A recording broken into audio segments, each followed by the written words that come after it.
Well, let's get the latest for you now from the UK on the cancer diagnosis of King Charles III. Buckingham Palace says the King wants to reveal his diagnosis to prevent speculation and to promote public understanding.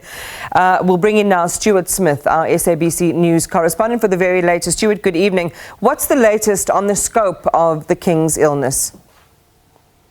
We've caught our breath at the end of semi-final number. Well, about 20 minutes ago, the King left his home here in London at Clarence House, went a few hundred metres down the road to Buckingham Palace, where a helicopter has just left to take him to his residence around 160 kilometres north of London, the Sandringham estate, where the palace says he will now remain while undergoing this cancer treatment. It was only announced on Monday with great shock here in the UK, with the King seen looking very well on Sunday, attending church after that positive news that the enlarged prostate he had been admitted for was found to be benign. But then on Monday, the palace said during those checks there was found to be another cancer. We don't know what that cancer is, and we don't know exactly at what stage it's progressed. But the UK Prime Minister Rishi Sunak said earlier in the day that it was caught at the early stages, a positive sign, of course, when it comes to cancer treatment. Throughout all of this, it's expected the King will continue his state duties. That's what the palace says.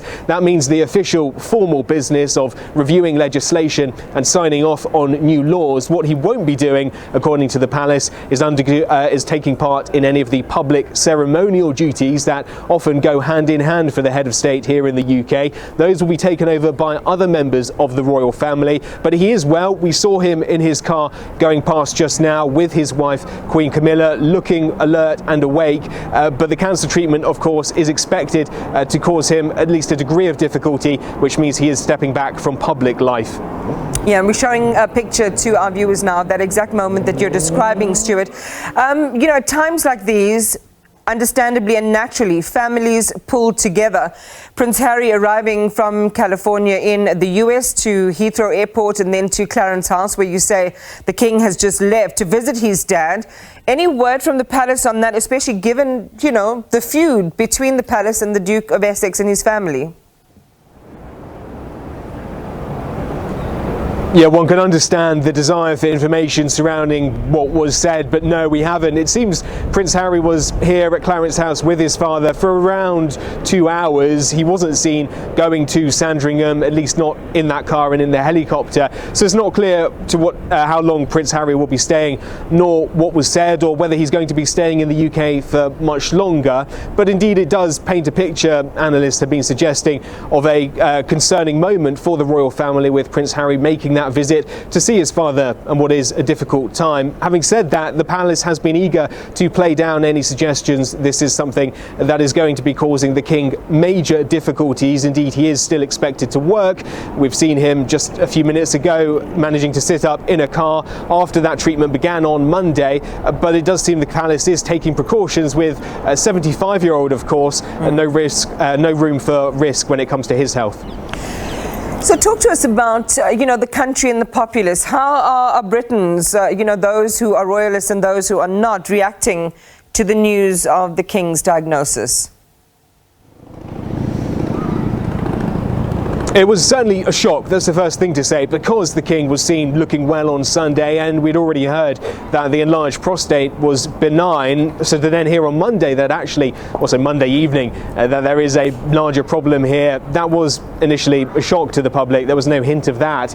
And then we've heard varying opinions, people talking about concern for the King's welfare, understandably people believing he will receive the best treatment possible, being the King, and having access to excellent doctors.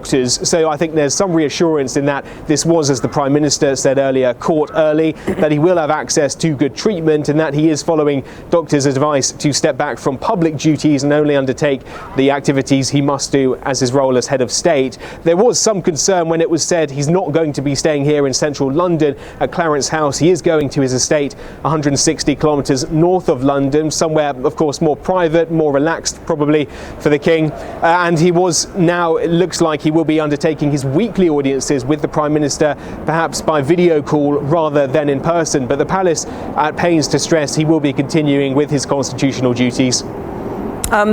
Prince William expected to step in as well, Stuart?